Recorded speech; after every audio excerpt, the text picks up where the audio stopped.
Welcome to Lowcountry Lowdown. I'm Lindsay Hausman. Today is September 18th. The investigation into a shooting in Burton that left one teen dead and two others hurt continues. On Sunday night, just after 10, deputies were called to Magnolia Park Apartments on Laurel Bay Road after several reports of shots fired. Once there, they found 3 people had been shot. 17-year-old Ariana Mulligan died as a result of her injuries. Of the other 2, one remains hospitalized.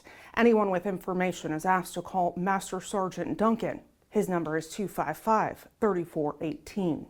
And then shortly before 4:30 Monday morning, deputies responded to a home on Community Center Road in Dale. It had been hit by gunfire. No injuries were reported. Anyone with information regarding this incident is also asked to call Master Sergeant Duncan at 255-3418. Keep in mind, tips can be submitted online at bcso.net. 24-year-old Alexis Jimenez is in custody on 2 counts of sexual exploitation of a minor, 2nd degree. His arrest is in connection to a case from early June. Investigators found Jimenez in possession of sexually explicit materials involving children. A scam alert to share. Fraudsters, well, they work year-round devising new versions of scams. One to be aware of, fake property liens. This scheme involves a letter threatening an IRS lien or levy. You're looking at an example of one that was sent to a Beaufort County resident. The lien or levy is based on bogus overdue taxes owed to a non-existent agency. While they may seem to have a legit sounding name, in this case, the federal tax authorities, well, there's no such real agency. Should you receive a letter such as this, please make sure to report it. First, review your tax account. You can do this at irs.gov. You can also call the IRS at 1-800-829-1040. When reporting the scam, do so through the IRS website at irs.gov/help/tax-scams. You can also report it to the Federal Trade Commission, the FBI's Internet Crime Complaint Center, or to us by calling our non-emergency dispatch line at 524-2777. To a traffic alert, now through Friday, crews will be working on Highway 170 in the area of Camp St. Mary's Road in Okatie. Crews will be working in the evening from 6 to midnight. Lanes will be restricted. Please use extra caution when traveling in the area. It's National Forensic Science Week. Observed each year, it's a time to recognize and celebrate the contributions of forensic science professionals. For us, that's the men and women of our Forensic Services Laboratory. They work so hard each and every day to enhance public safety through quality forensic science. Here's some history. In 2002, we first opened a drug analysis lab. Scientists were able to analyze drugs, including controlled substances, pharmaceuticals, and clandestine laboratory samples, such as from a meth lab. Several years later, Sheriff P.J. Tanner wanted to expand our capabilities, adding DNA analysis. In 2010, the Forensic Services Laboratory opened, housing forensic biology, controlled substances, ignitable liquids, and digital evidence. The Forensic Services Laboratory primarily serves law enforcement agencies in Beaufort County. It is accredited to international standards by ANSI National Accreditation Board, also known as ANAB. Switching gears, did you catch the partial lunar eclipse last night?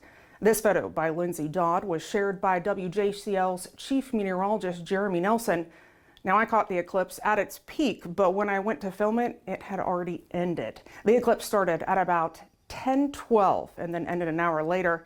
This month's full moon, also known as the harvest moon, meaning summer is coming to an end and fall is making its entrance. Now to some upcoming events you may be interested in participating in.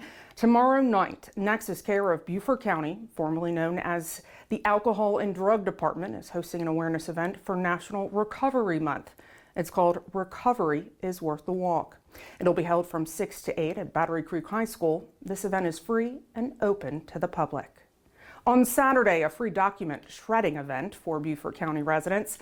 It's from 9 to noon at 140 Shanklin Road in Burton. Now, you're limited to disposing of no more than 2 boxes, containers, or bags.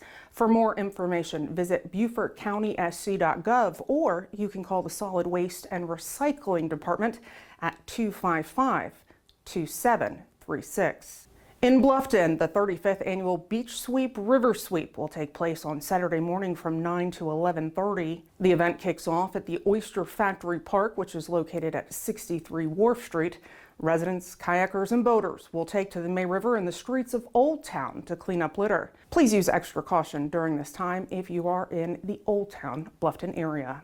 Also on Saturday, the Parent Empowerment Program being held at the Hilton Head Library that's located at 11 Beach City Road. It's from 11 to 1. Speakers will cover everything that parents need to know to lead their children to success. And on Ladies Island, Beaufort County Awareness Group continues its monthly free fun day for area youth.